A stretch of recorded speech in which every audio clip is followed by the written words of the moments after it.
The first thing Lu ZhiHang did after becoming the top scholar was to divorce his wife. The Shen girl is virtuous, but too boring. He married a courtesan instead, while I remarried a wastrel son. Lu ZhiHang thought I was acting out of spite by marrying an unlearned playboy. He believed that as a Shen woman I valued feminine virtues most, and that the undisciplined playboy would soon tire of such a boring woman as me. He waited half a year but didn't see me get divorced. When Lu ZhiHang couldn't resist coming to visit, he found me using a ruler to tap my playboy husband's head, quite helplessly saying, "The teacher has explained it 3 times, and you still don't understand?" My playboy husband wrapped an arm around my waist and smiled roguishly. "Don't understand, I want a kiss." Ding! This novel reminds you to click the subscribe button in the bottom right corner to read the complete novel. When my husband went to the capital for the imperial examination, he got entangled in romance. That talented and beautiful high-class courtesan was so proud that others couldn't buy her smile even with a fortune. Yet she only had eyes for my husband Lu ZhiHang, a poor scholar from the countryside. In the warm sun of April, when Lu ZhiHang paraded through the streets as the top scholar, she stubbornly knelt in the middle of the street, holding her bondservant contract above her head. Without any makeup or ornaments, she was as pure as a lotus emerging from water. Even the rough bailiffs couldn't bear to drive her away. If he doesn't acknowledge her, this girl was taken advantage of for nothing. She saved money to buy her freedom and offended her madam. She can only go work in a lower-class brothel now. What a pity for Miss Baisusu, she's really a pure and clean person. That high-class courtesan called Baisusu had saved 1,000 taels of silver to buy her freedom. While I, Lu ZhiHang's principal wife, was arguing red-faced with someone over 5 copper coins. "Pickle lady, your husband became the top scholar." Taking advantage of my distraction, old Ms. Zhao grabbed some pickles and ran away quickly. "That old thief!" I stamped my foot and sighed. "Pickle lady, go quickly to the street to see." I wiped my hands on my apron and pushed the pickle cart towards home. My sister-in-law Lily helped me push while chattering away. "Yunju, now that my brother is the top scholar, he'll buy flowers for you to wear and earn you the title of an honored lady. Then when we sell pickles, that old woman won't dare to cheat an honored lady." I pressed my lips together happily and smiled. Such sweet talk. There were many people watching the scholars' parade. The crowd was chaotic. I held little Lily's hand tightly while standing on tiptoes to look. That's when I saw that girl kneeling before Lu ZhiHang's horse. Standing by the street, I could hardly recognize this top scholar in bright red clothes on his tall horse as my dear husband. Nor did I know what relationship this plainly dressed girl had with him. I only saw my husband's heart seem to have melted in the sun as he reached down to her from his horse. They rode together, surrounded by cheers and teasing from the crowd. When well-wishers were about to wear out our doorstep, I returned home to find that plainly dressed girl eagerly greeting guests, serving tea, and organizing gifts and invitations meticulously, as if she were the hostess of this house. Seeing my coarse cloth clothing and lack of gifts, she understood and smiled. "Are you a maid sent from another household? Or perhaps a relative?" Everyone's eyes fell on me. A few of Lu ZhiHang's old scholar friends wanted to speak up for me, but Lu ZhiHang's mother leisurely stopped them. "Miss Bai, this is ZhiHang's cousin from the countryside." Before I could object, my mother-in-law gave me a cold look and covered her nose. "This Miss Bai is gentle and refined, from a noble family.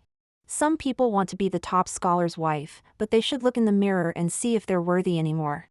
I saw the gold bracelet on her wrist when she raised her handkerchief. Probably a recent gift from Miss Baisusu. And the noble family background she mentioned was just Lu ZhiHang's intentional cover-up for Baisusu. She thought now that her son had achieved success, noble ladies would be throwing themselves at him.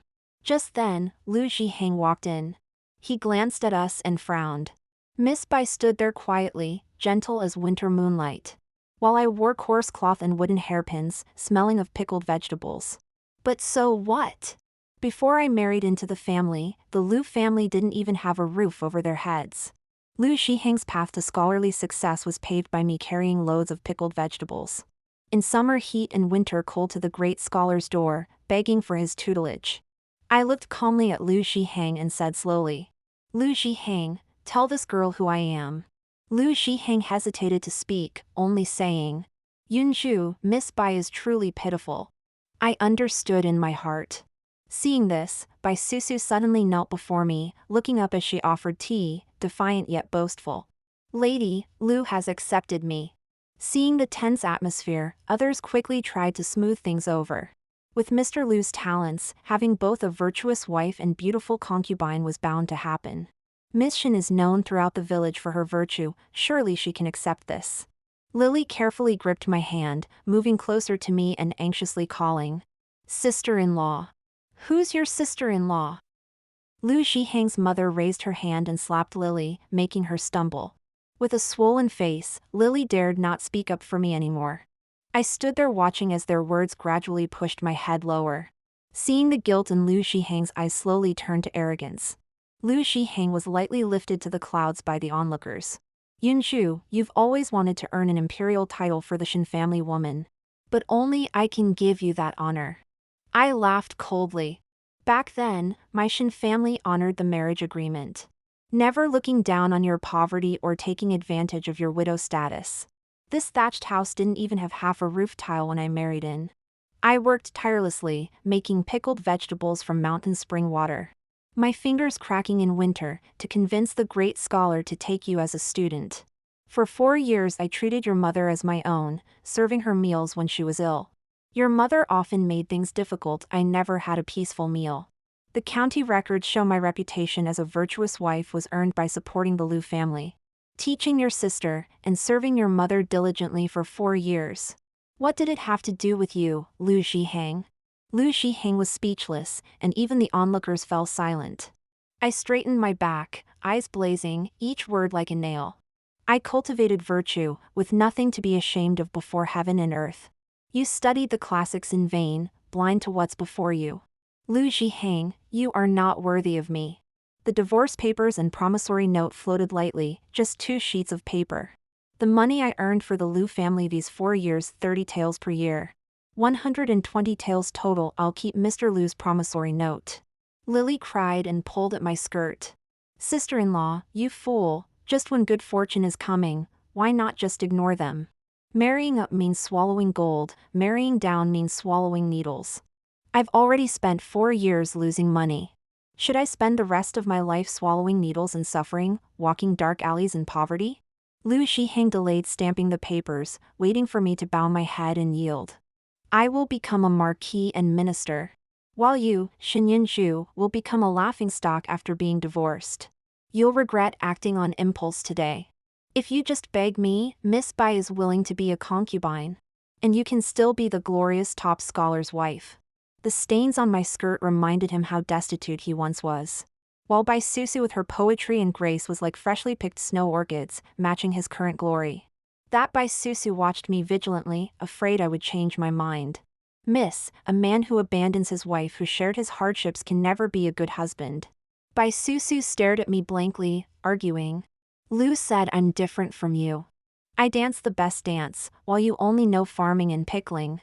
I excel at the most elegant poetry games, while you only know haggling. I'm young and beautiful, pure and clean, no different from you. In serving his mother and raising children, I won't be any worse than you. When she raised her head, I saw a faint scar on her neck. She didn't know I had heard about her before. This girl wasn't originally called Bai Susu. After falling into a brothel, when a rich man tried to force himself on her, she tried hanging herself with a white silk rope. After being saved, she tried swallowing gold, then slashed her throat with a dagger. The madam had seen determined girls before, but never one so fierce. After some thought, she gave her the nickname Bai Susu. It earned her a reputation for virtue. The idle rich sons, with nothing better to do, made a game of it, seeing who could win over this virtuous brothel girl without force, using only sweet words and money. Once they won her over and lifted her high, they would cruelly drop her from the clouds into the mud, watching her descend into madness and obsession. Having seen many such fickle men, she mistook Lu ZhiHang for a good man. When he was dragged to the brothel by his degenerate friends, appearing shy and awkward. But she didn't know that a person who had been short of money for a long time would change once they suddenly gained power and wealth. I didn't know whether to laugh at her naivety or pity her helplessness.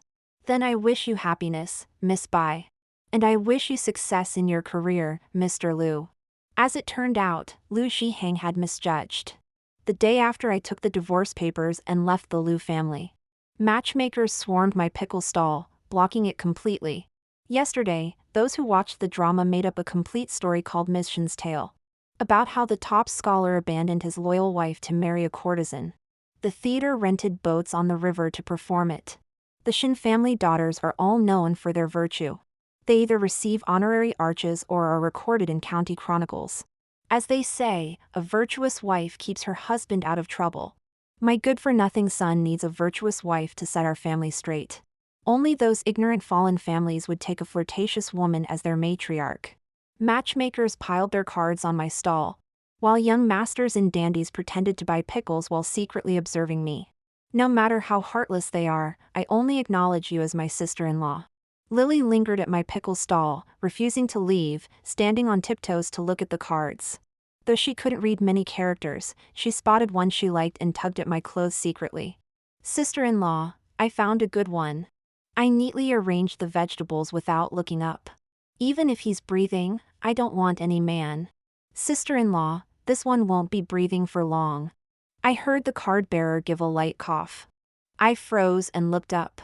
I saw a maid with curved eyebrows, dressed properly and neatly. Seemingly a housekeeper from some wealthy family. I recognized her. She had been buying pickles from me for 7 days. Miss Shen, my lady sent me to propose marriage. Lily turned the card over and over, frowning in confusion. While others wrote of young masters being talented and handsome, this card described their son as rebellious and gravely ill. While others wrote of young masters having great fortune and longevity, this card stated their son had little time left. He is nearly dying. Why does he want to marry? 10 gold ingots were laid out on the pickle table, their yellow gleam dazzling to the eyes. Our young master is seriously ill. The marriage is partly for good fortune, and partly because he has an odd temperament. My lady says only Miss Shen has the resilient character to handle him. At this point, the woman looked around carefully, leaned in close and whispered. Even the emperor knows our young master won't live past 3 years. He's the second son of Duke Xia's family. You can easily verify this. We wouldn't dare deceive the emperor. Our third young lady is engaged to Prince Shen, so getting a posthumous title for a widowed sister-in-law won't be difficult. These 3 years, you and the young master can live separately. Later you'll have money and leisure without a man. Wouldn't that be a comfortable life? To be honest, I was somewhat tempted. But I didn't want to gamble again. I pushed the gold back. Thank you for Madame Xia's kindness, but this small stall is enough to feed Lily and me. After my refusal, the Xia family maid showed no anger or annoyance, still coming daily with a smile to buy vegetables, leaving her second master's card aside. But Lily hadn't come to my stall for half a month. I thought her mother was keeping her from running around. But then one day after heavy rain, as I was closing the stall, I found Lily collapsed at my door. Her body was frighteningly hot. Sister-in-law. I hurt so much. The doctor said Lily had whooping cough. She was brought too late, and her fever hadn't broken for 4 or 5 days. Money for medicine and treatment drained away like water into sand, with no end in sight. Lily was often feverish and sleepy. When occasionally awake, she would grab my sleeve and cry. Sister-in-law, my mother doesn't care about me, you shouldn't care either. I don't want to burden you. That day I thought I was dying, so I came to see you.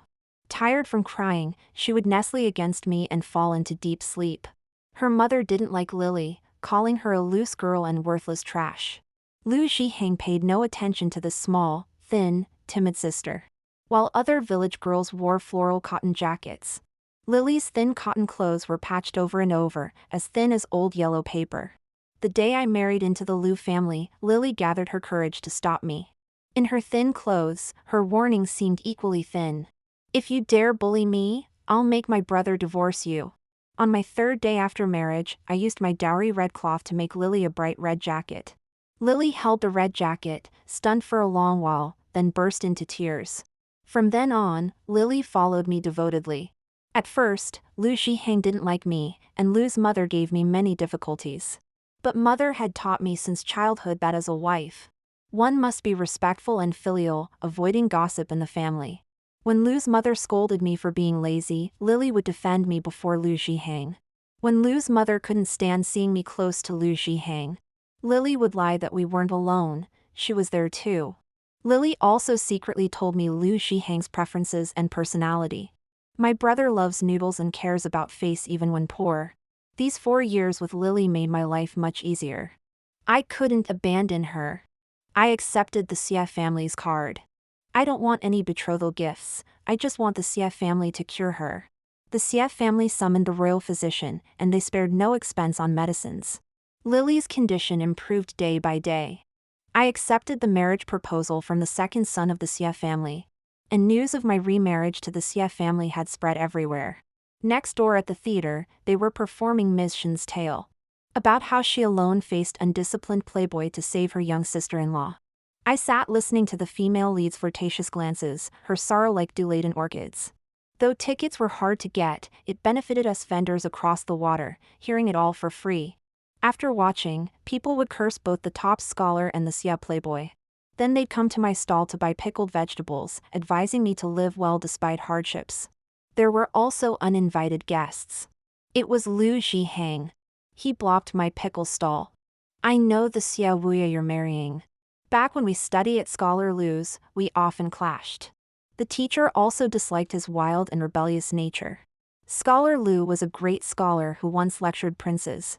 Both new and old political factions tried to recruit him. But he declined official positions, living leisurely on Mount Auspice, enjoying flowers and wine. I would bring pickled vegetables up the mountain in summer and winter, brewing spring water tea for him. In return, he accepted Lu ZhiHang as his student. Besides, you're dull and unrefined, know nothing of elegance. He'll tire of you quickly. I looked at Lu ZhiHang, not knowing when he had started looking down on me so much. He once vowed at my parents' graves never to take concubines and to treat me well. He once stayed up late copying documents for others to earn money to buy me a silver hairpin, saying he was blessed with 3 lifetimes of fortune to have such a virtuous wife. Even that boat belongs to Xie Wuya's theater troupe, where he cavorts with actors and courtesans. Look at yourself, you're hardly a celestial beauty. His marrying you may not be sincere, it's probably just to spite me. Just then, the pleasure boat docked at the shore. The female lead leaned against the railing across the water, laughing melodiously. Mr. Lu thinks too highly of himself. Hearing the mockery, Lu ZhiHang turned around displeased. Seeing it was a ravishing beauty, his tone softened. Then what do you think is Xie Wuya's reason for marrying a divorced woman? She gave Lu ZhiHang a lazy glance, then turned her smile to me. Everyone talks about marrying a virtuous wife, but how do you know if she's virtuous before marriage? Your wife is virtuous, so I'll marry her. I stared at the female lead before me, finally noticing her tall stature that wasn't apparent when she was seated earlier. Lu ZhiHang realized this was his old rival Xie Wuya, and angrily said, "Xie Wuya! Aren't you ashamed to dress as such a lowly performer, disgracing scholars? Shen Yunzhu, you heard him, he's only marrying you to spite me." Looking at Xie Wuya in opera costume playing a female role, I began to have doubts. Lu ZhiHang, his former classmate, had told me he was a spoiled noble raised in luxury. At age 10, Xie Wuya was already famous throughout the capital as a child prodigy. At 14, his classical court poetry amazed everyone, earning him imperial honors. At 17, he went to Mount Auspice to study under Scholar Lu. Everyone thought he would have an unlimited future in government service. But at 19, he fell gravely ill. Upon recovery, he sawed beds into coffins and sang while beating basins. He claimed he dreamed of illness and wouldn't live past 3 years. Since he wouldn't live long, he decided to enjoy life fully. From then on, he went wild. He stopped studying and only pursued pleasure. He wrote romantic songs, painted erotic art, and when the mood struck, would powder his face to perform opera, mixing with lowly performers. After that, no one mentioned the young genius Xie Wuya anymore. Only the wastrel, ruffian, scoundrel, and libertine second young master Xie. Could the Xie family really believe I could lead him back to the right path? The emperor once had me select beauties for the palace. I've seen all manner of earthly beauties and celestial maidens, yet my heart remained unmoved. But that day on Mount Auspice, seeing you washing clothes and drawing water, in your simple hairpin and cotton dress, I couldn't forget that sight. His words made my cheeks burn, and I lowered my head. Xia Wuya, face painted with rouge and powder, smiled with eyes like rippling water. I think such a good lady shouldn't live such a hard life. The gifts sent by the Xia family filled the entire courtyard. My rented residence was just a street away from Lu ZhiHang's. The gift-bearing procession with its musicians stretched from one end of the street to the other, seemingly endless. Lily, who had never seen such fine things, carefully touched this and looked at that, asking softly, "Ms. Yan, are these betrothal gifts for my sister-in-law?" I then learned that the servant woman who had come to my stall was the housekeeper, Ms. Yan. Seeing Lily's cleverness, Ms. Yan smiled. "These aren't betrothal gifts. They're from our second young master specially for the lady. Cosmetics and clothes for your trousseau, bird's nest and donkey hide gelatin for your beauty regimen." Lu ZhiHang's face darkened considerably. When I married him initially, the betrothal gifts were only 2 rolls of red cloth and 3 taels of silver. Because he was certain Xia Wuya wasn't marrying me sincerely, but rather to spite him and make him look foolish. Now Xia Wuya's personal gifts made him appear shabby and destitute in comparison. Hearing about the bird's nest and gelatin, Lu's mother's eyes gleamed. How could she possibly consume so much bird's nest and gelatin? Once a mother, always a mother. If I ask, she wouldn't dare refuse me, would she? Bai Susu stood to the side. Since marrying into the Lu family, she had grown rather haggard. No doubt Lu's mother had subjected her to the same strict discipline and medicine-serving routines as she had done to me. Looking at the boxes of clothes and jewelry, there was a hint of envy in her eyes. But fearing Lu ZhiHang's displeasure, she lowered her head. Our young master knows of Miss Shen's kindness, so he sent 4 maids and servants to attend to her. Ms. Yan, being an experienced housekeeper, spoke with hidden barbs. The servants in our household aren't like others, they can be quite loose-tongued. If anyone has ill intentions, don't blame the servants for speaking unpleasant truths. After the maids arranged the gifts, only 1 box remained at the bottom, which Xia Wuya had instructed me to open myself. It was an intricately carved lacquer box, even more exquisite than those containing pearls and jade. Opening it revealed not ornaments, but the 4 treasures of the study. Remembering Xia Wuya's mention of seeing me at Mount Auspice, my heart stirred. Could he have witnessed everything I did that day at Mount Auspice? On my wedding day, Lily was reluctant to part yet happy for me. "Sister-in-law, though I've never met him, I feel that brother Xia is a good person." "Silly Lily, have you been won over by just a few bowls of sweet soup?" The maids prepared bird's nest and gelatin, and Lily partook for half a month until her face grew plump. Lily brushed away my hand as I pinched her chubby cheeks, looking at me seriously. "Sister Yunju, I won't call you sister-in-law anymore. Although I really wanted you to be my sister-in-law forever. I know you never had a single good day married to my brother. My mother and brother aren't good people. Others praise you as a virtuous wife, but I can see you weren't happy. I've seen you writing characters and poems with water on stones at the foot of Mount Auspice. Seen you listening outside the school for long periods. And seen you secretly reading my brother's assignments. That's when I realized the real Shen Yunju had always been hidden away by you. Although others say brother Xia isn't good, and though I don't know him, when I saw what was in that red box, I felt that brother Xia must have seen the real you too." I listened to Lily's words in a daze, my eyes growing moist as I teasingly scolded her. "Where did you learn to speak such wisdom?" Lily shook her head, smiling proudly. "My sister Yunju is clever, fooling them all. But what of it?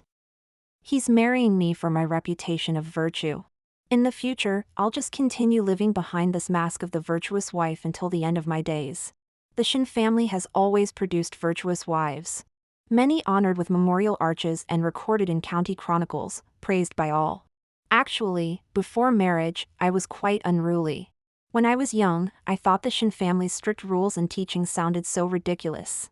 I believed my aunts weren't as clever as me, that's why they were fooled. How did they become such a spineless person after marriage? Swallowing all bitterness while maintaining a smile? Later, Mother told me. People's mouths are bloodless knives, the worst things in the world. The reputation the Shen women built over generations is both a shackle and a lifeline. I didn't understand before, only knowing that if I ruined our reputation, future Shen women would suffer.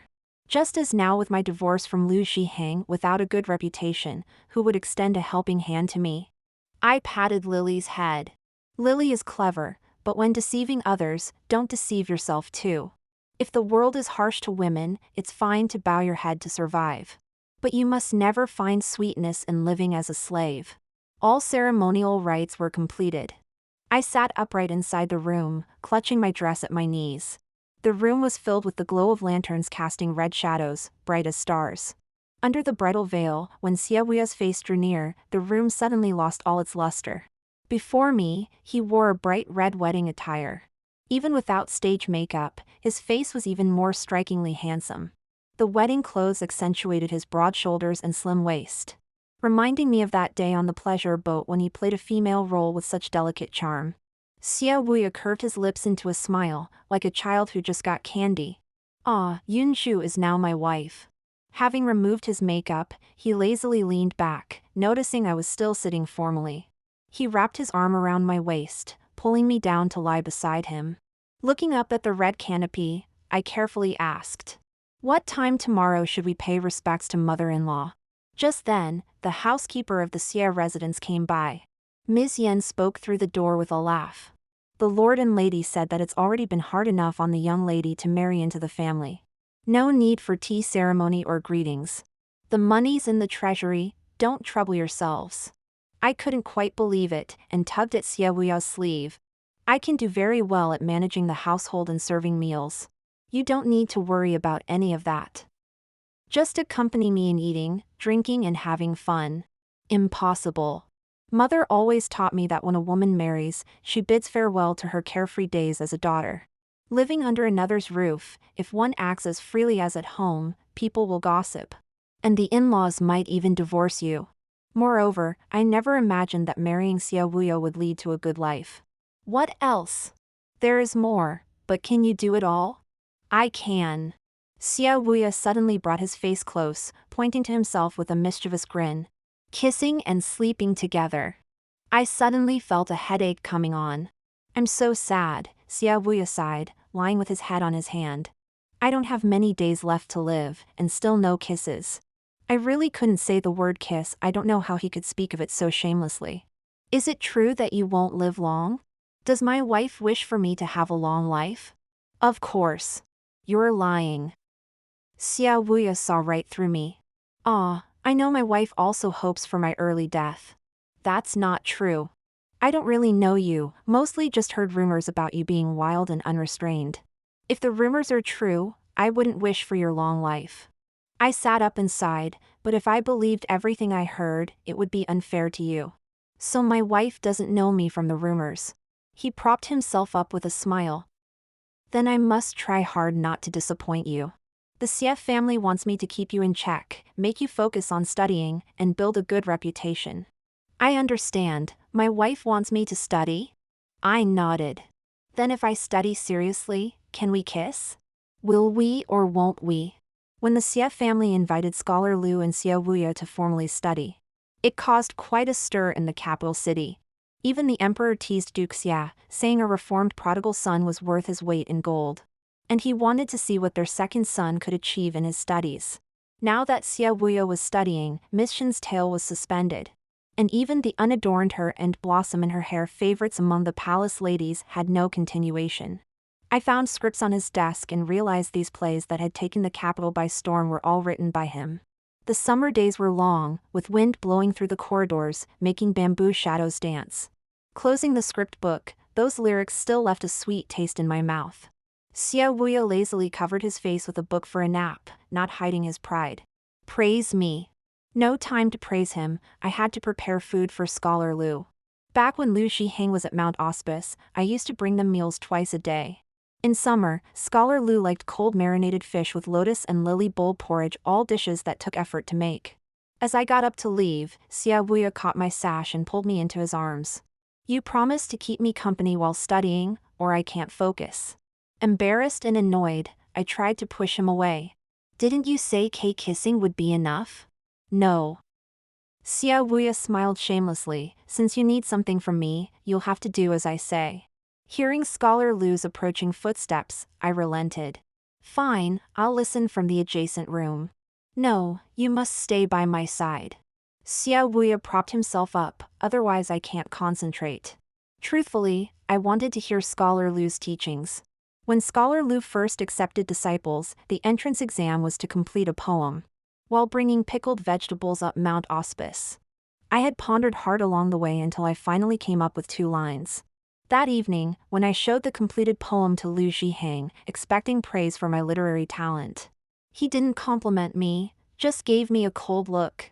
"So this is why you were late delivering meals today?" After that, I never discussed poetry with Lu ZhiHang again. If inspiration struck, I would write poems on rocks by the stream using spring water. The poems on rocks would either be washed away by water or dried by the sun. No one would see them, no one would know. And no one would mock me. The white-haired Scholar Lu saw me and nodded with a smile. Then seeing Xia Wuya, his face darkened halfway as he sighed. If not for craving Miss Shen's cooking, this old man wouldn't have gotten himself into this trouble. I worried Xia Wuya would offend Scholar Lu with improper conduct. But Xia Wuya was respectful and proper in his manners, unlike his playful behavior with me. He bowed deeply in the formal student's greeting, then pulled me to bow again. This student Xia Wuya was previously arrogant and ignorant. "Now I seek your teachings. My wife Shen and I both wish to become your disciples." Scholar Lu stroked his beard in silence.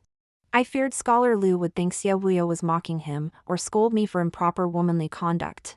But Scholar Lu ignored him and asked me seriously, "Do you understand that studying is not a woman's duty? There is no path to officialdom for you, no one will recognize your talents. Even so, do you still want to study?" In that moment I couldn't lie to myself. Even if poetry vanishes like water on stone, leaving no trace, I still want to pursue excellence. I do. This was the most improper thing I had said in my 19 years. "Very well, the discipleship fee will be a complete mess," Shen's tale. "My wife wants to read the unadorned her, so you must finish one by the Valentine's Day." Scholar Lu nodded, though this will further damage Wuya's reputation. Reputation? That's the last thing I care about. Xia Wuya helped me up, smiling. Compared to a bad reputation, praise from others is what's truly frightening. The teacher left homework and asked me to watch over Xia Wuya. Xia Wuya was good at writing plays but couldn't write proper academic essays. I helped him start, but after the ink dried there was still no continuation. I stood beside him holding a ruler, helplessly tapping Xia Wuya's head. "The teacher has explained it 3 times, you still don't understand?" He suddenly pulled me by the waist, looked up with a mischievous smile. "Don't understand, I want a kiss. At least finish writing this before." I tried to push him away. Xia Wuya suddenly frowned, clutching his chest. "My dear, it hurts here." My hands froze, afraid of hurting him. Taking advantage of my concern, he pulled me into his arms. With a tilt of his head, his lips brushed mine like a dragonfly touching water, brief and light. His lips were stained with my rouge, adding a touch of color. I saw the triumphant smile in his eyes. "Got your kiss." I was so angry I wanted to hit him. But he stuck to me like glue, pressing his face closer. "Go ahead and hit me, I don't believe you'd hit me too hard." While Xia Wuya and I were fooling around, we didn't hear the maid announcing that Mr. Lu and Miss Bai had arrived. The maid stood outside, hiding her smile for who knows how long. Until I heard Lu ZhiHang's angry voice behind me. "Where is Shen Yunzhu?" I was still in Xia Wuya's embrace. Seeing only my back, Lu ZhiHang couldn't recognize me. In Lu ZhiHang's memory, Shen Yunzhu wore simple clothes and hairpins, carried herself with dignity, a model virtuous wife. But the person before him now wore pearl hairpins and a gold-speckled dress, and was inappropriately fooling around with Xia Wuya in the study. He even had my rouge on his face. How could this be Shen Yunzhu? "What do you want with my wife?" "How romantic, Mr. Xia. Married for half a month and already found new love." Lu ZhiHang sneered. I asked where Shen Yunzhu is. "In the kitchen? Or have you tired of her and driven her away?" I turned my head from Xia Wuya's embrace to look at him. Lu ZhiHang froze. Standing in the bamboo shadows, his expression was unreadable. He stared at me intently, from the rouge on my lips to my elegant dress, finally landing on Xia Wuya's arm around my waist. The bank note in his hand crumpled slowly. Seeing his anger, Bai Susu's face gradually darkened. Xia Wuya, still stirring trouble, nuzzled my neck. Dear, he says he's looking for you. As if I couldn't tell. What business do you have? Here's 120 taels. I no longer owe you anything. I was surprised he had just passed the imperial examination but hadn't been appointed to office yet. Without a salary, where did he get such money? Lu ZhiHang held out the banknote. But Xiao Wuya objected, suddenly proper. Men and women shouldn't have direct contact. Just give it to the maid. Looking at the carefree Xiao Wuya, Lu ZhiHang lifted his chin arrogantly. Xiao Wuya, with your lack of ambition and frivolous lifestyle, you'll eventually squander away your family fortune. Xiao Wuya hugged me with a grin. I'm not worried, I have the best wife in the world to support me. Lu ZhiHang left. Only then did Xiao Wuya drop his playful manner and look at me seriously. I can do many things: calligraphy, seal carving, performing, playwriting, carrying water, gardening. No matter what circumstances, I'll always be able to buy the most expensive rouge for you. So? If I can buy rouge, then I can steal kisses. Caught off guard again, he stole more color from my lips. It's hard not to like Xiao Wuya. He would write annotations for my poems, saying he wanted to compile them into a book. He would wear the most vibrant red clothes, like a flickering candlelight reflecting in one's eyes. He would excitedly rush into the room, making the pearl curtain sway like rain, bringing me the roasted wild chestnuts I had casually mentioned. Despite all his kindness, despite how my heart trembled, I remained guarded, not daring to give him my heart. I feared too many things. Feared he'd be unfaithfulness, feared his short life. Even Lily would ask him, Sister Yunshu only started living well after marrying you, but she's so cold to you. Brother Wuya, don't you think that's unfair? Xiao Wuya gently flicked Lily's forehead. Even without me, my wife could live very well. She can support herself and make her life beautiful. Besides, my being good to her is my choice. What does it have to do with her? Lily made faces at me through the window. Time passed quickly. In the blink of an eye, it was the Valentine's Day. It rained that day, and the theater was performing The Unadorned Her. Even in Miss Shen's tale, they were singing about being trapped like a beast in a bitter sea of regret. Holding the script, I asked Xiao Wuya why Lu ZhiHang, now successful with a beauty by his side, was described as a trapped beast on a lonely boat in bitter seas. Xiao Wuya just shook his head, saying it was something unspeakable, and you shouldn't listen to any of it. This August had much rain. Scholar Lu enjoyed listening to rain in the mountains, even relaxing his teaching schedule. Nothing major happened in the capital, when several southern counties experienced floods. With Minister Chui's recommendation, the emperor appointed Lu ZhiHang to assist with disaster relief. Lu ZhiHang was truly at his peak then. Usually, top scholars would need to work for years in court. But with supporters in court now, his rise to power seemed imminent. Lily often came to study with me when she had free time. The sky was gloomy that day, as if a heavy rain was approaching. Lily came running to me in tears, begging me to save Bai Susu. When Xiao Wuya and I rushed there, we found Lu's house already surrounded by a crowd. Bai Susu had her hair disheveled, holding a knife against her neck, with swollen eyes and tears streaming down her face. She was crying so hard she couldn't speak a word. Lu's mother, dressed in fine silk with thick gold bracelets on her wrists, sat leisurely among a group of old women, watching like it was a show while cracking melon seeds. Go ahead and die, stop pretending to be some virtuous woman, who are you trying to scare? While others were confused, Lu's mother pointed at Bai Susu and sneered. This whore deceived my son, claiming she'd reformed. Now that my son's away, she's selling herself behind closed doors. Bai Susu shook her head desperately, crying until she nearly vomited her heart out. She pinched her arm until it turned purple before crying out. It was your son who brought men to my room. This statement was like water hitting hot oil, stirring up discussions. Lu's mother lost her composure and reached out to grab Bai Susu's hair. You're a prostitute yourself, yet you dare slander my son. My son is the imperial examinations champion, how could he do such things? It was she who seduced him, causing him to divorce his wife. The crowd suddenly seemed to understand, all agreeing. Yes, Lu ZhiHang studied the classics, how could he do such things? Before them stood Lu's mother in her elegant, wealthy attire, while Bai Susu was disheveled and hysterical. With Bai Susu holding a knife, Lu's mother dared not approach, only repeatedly calling her mad. No one would believe the words of a mad woman. Her hysterical breakdown was treated as mere entertainment. This joke was more absurd than any theater play. She said Lu ZhiHang initially wanted to marry her. And though there was no formal betrothal, he always took her to banquets. She naturally believed she was loved. For she could dance the best dance and write the most elegant poetry games. Though born in the mud, she had kept her body and heart pure and clean. Like all women in the world, she deserved to be loved.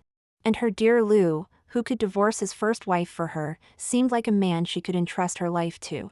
Until at a banquet, when Cui Wen, the minister Cui's son, made lewd remarks to her, and her dear Lu just smiled apologetically. That Cui Wen was the rich man who had once tried to force himself on her. She was made to drink countless cups, and when she awoke, Cui Wen was pulling at her sash. She screamed herself hoarse, calling for Lu ZhiHang, begging him to save her. Just a door away, Lu ZhiHang never responded. In the pouring rain, only the soft click of the door lock thundered in her heart. He said Shen Yinshu invited a great scholar to give him lessons, supports his studies, of course he loves her. He said, Bai Susu, your background isn't as pure as hers, why should I love you? What could I offer him? I only had my body, enough for him to step on to climb higher. The rain poured down, drenching her heart cold. Exhausted from crying, she threw down the knife with a clear ring. Bai Susu laughed instead. How foolish I was, why should I seek death? If I'm to be sold anyway, selling myself to Lu ZhiHang wasn't worth a penny. Better to sell to others, make him regret for life. In plain clothes and bare feet, she walked into the rain. The alley was deep, like an endless abyss falling forever. It shouldn't be like this, it shouldn't have been this way. One wrong step shouldn't lead to endless wrong steps. I felt something was amiss, but couldn't quite place it. The minister's son, a brothel's virtuous woman, falling from clouds, rising to power.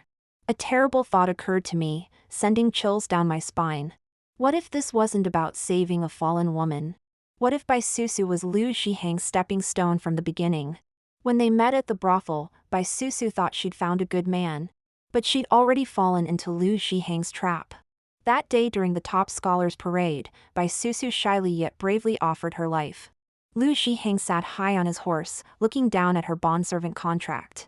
What he saw wasn't a woman's once-in-a-lifetime devotion, but a ticket to the arena of fame and fortune. She thought degrading herself meant degrading Lu ZhiHang. Little did she know this was Lu ZhiHang's final move. Glimpsing the darkest corners of my former bedmate's heart, I couldn't stop trembling. Xia Wuya supported me, sighing for the first time. He was a contemptible person, Yunzhu, don't think about it anymore. In the blink of an eye, the north wind grew stronger.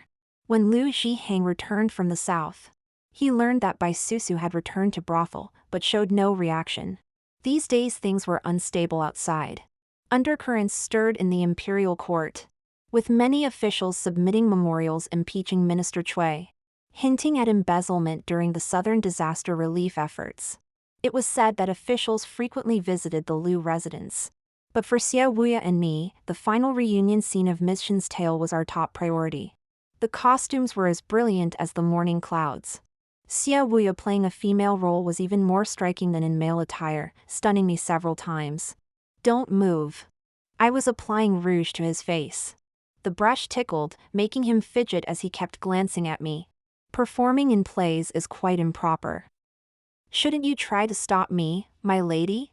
A lady publishing poetry collections is also quite improper. As summer turned to winter and Ms. Shen's tale neared its end, I realized a year had passed, leaving only 2 years remaining for Xia Wuya and me. He had once seen the hidden side of me at Mount Auspice. I also wanted to see the side of him that the world rejected. Do you know, I really disliked you at first. I, Xia Wuya, prided myself on being aloof and unsociable. I looked down on the petty struggles of ordinary people, and disliked rule followers like you who lived meaningless lives. Just like in Scholar Lu's class. Those students who spoke of pursuing truth and knowledge were just seeking wealth and beauty. Being among them was like sitting on needles. I found their hypocrisy laughable. Living in this world felt like wearing shackles, like being trapped in darkness. I despised others deeply, and despised myself too. That day when I came down from Mount Auspice, I was contemplating whether to become a monk, live as a hermit in the mountains, or just find a rope and hang myself. But then I saw you crouching by the stream writing poetry under the scorching sun. Those poems would vanish in moments, no one would ever know of them, yet you took such joy in it. I had no other thought than accept that the sun was so strong, I should hold an umbrella for this lady. A single candle can illuminate 1,000 years of darkness. My lady, there's something I need to confess. Before he could finish, they were calling him to go on stage. I watched Xiao Wuya from the shadows below the stage. Suddenly, someone covered my mouth and nose from behind. Before I could cry out, a rough rope was already around my neck. Lu ZhiHang's hoarse voice came by my ear. Yunju, it's me. During this time of southern disaster relief, Minister Cui was under investigation, with turmoil both inside and out. He had lost much weight, as gloomy as a hungry snake. I'm so tired of living, Yunju. Let's die together, shall we? Lu ZhiHang held me down firmly, the rope tightening gradually. I struggled desperately but couldn't break free. He sighed deeply, as if wanting to show me his poisoned heart. You must have heard about Bai Susu, so you should know. I've always loved you deeply, never changing. Gripped by intense fear, I knocked over a vase in my struggle. I thought this might bring a chance of survival. But the sound of the breaking vase was drowned out by the audience's applause. As I was nearly suffocating, I saw that crimson figure leap down from the stage, rushing toward me. I almost burst into tears. Be careful, he has a dagger. I clutched my throat, kneeling and coughing uncontrollably. Lu ZhiHang fought like a cornered beast while Xiao Wuya held me tightly in his arms. Several martial actors subdued Lu ZhiHang. Why? Why do you all look down on me? Why are you all against me? Pinned to the ground, Lu ZhiHang's eyes seemed to drip blood. No one ever looked down on you. You looked down on yourself. Xiao Wuya. I hate privileged people like you the most. You were born with everything. How could you understand my struggles studying in poverty? How could you understand that I had no choice but to bow my head and be swept along? Do you hate the privileged, or do you hate that you're not privileged yourself? Xiao Wuya sneered. Yunju, Lily, Bai Susu, when did you ever see others as human? Several servants hurriedly went to fetch a doctor. I trembled in fear as Xiao Wuya held me, softly comforting me. But my hand touched something warm, and I looked up in shock to see blood seeping from his chest. He was wounded? I hurriedly tried to support him, discovering wounds on his shoulder and back. Xiao Wuya? Don't scare me. My tears fell uncontrollably. Afraid I couldn't see his wounds clearly, I wiped them away frantically. Don't cry. I was meant to die anyway. Xiao Wuya forced a casual smile on his pale face. At least you weren't hurt. Besides, it doesn't even hurt. Before he could finish speaking, he lost consciousness. Lu ZhiHang was imprisoned. While Lu's mother experienced extreme grief and joy, she suffered a stroke while crying and making a scene at the courthouse, and passed away. Only Lily remained by my side. Xiao Wuya was unconscious for half a month. The doctor said his injuries weren't life-threatening, but he showed no signs of waking up. I stayed by his side without rest, feeding him medicine and cleaning him. I felt guilty, but the Xie family didn't blame me, saying Xiao Wuya had always been sickly, and besides, he willingly chose to save me. The room was so quiet that only the sound of snow could be heard. Without Xiao Wuya, I realized silence was a frightening thing. Xiao Wuya always knew how to make life lively.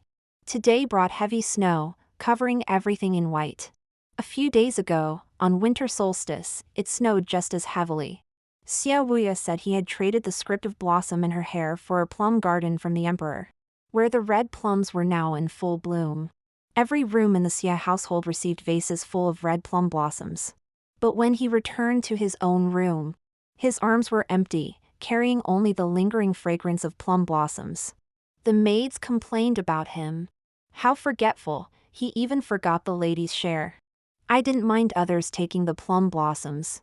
I only wanted to brush the snow off his shoulders and serve him hot tea, fearing he might catch cold. Xia Wuya's eyes sparkled as he secretly pulled me onto his horse, wrapping me in thick fox fur. Red plums covered the entire mountain, as brilliant as fire burning atop the snow. Though he caught a chill and couldn't stop sneezing, he still boasted. They only got a tiny bit, but all of these are yours. Being loved by Xia Wuya was a blessed thing. His favoritism was always open and unabashed. When I divorced Lu ZhiHang, I wasn't so brave. From the moment I stepped out of the Lu household, I was afraid. It was perfectly proper for men to take concubines. My intolerance of concubines made me seem jealous and devious. I feared people would speak ill of me. Ms. Yan told me that young master had stayed up all night to write the first 3 chapters of Ms. Shen's tale, and performed it the next day, not even charging for tea service. As unruly as Xia Wuya was, he never cared about getting caught in life's rain. Yet he was still willing to hold an umbrella for me. But I had always been stingy with my affection for him. I've dreamed countless times of Xia Wuya waking up. Below the windowsill, dressed in red. He would tap my head gently with a folding fan, bending down to peek at me. Are you really crying? Did I trick you? Or in the afternoon, amidst the bitter medicinal scent filling the room, hearing him sweetly call me my lady. But upon waking, he would still be lying there. Those eyes that could sparkle with joy or flash with anger remained closed. Scholar Lu's wife told me there was a village doctor at Mount Auspice who used strange medicines, but had his own methods. Child, quickly get things ready, I'll go there for your family. That person is quite skilled. Let him look at the prescription, who knows, with some adjustments and changes, there might be hope. I rushed through the snow to the study to gather Xia Wuya's old prescriptions. There was some commotion outside. You're going to change husband? I heard someone stumbling to push open the door behind me. That voice behind me carried a hint of grievance. The most vivid among countless auditory hallucinations and dreams over the past fortnight. I turned around to look. The world was blanketed in endless white snow. Only he stood before my eyes and in my heart. Xia Wuya's bony hand gripped the doorframe, barely keeping himself standing.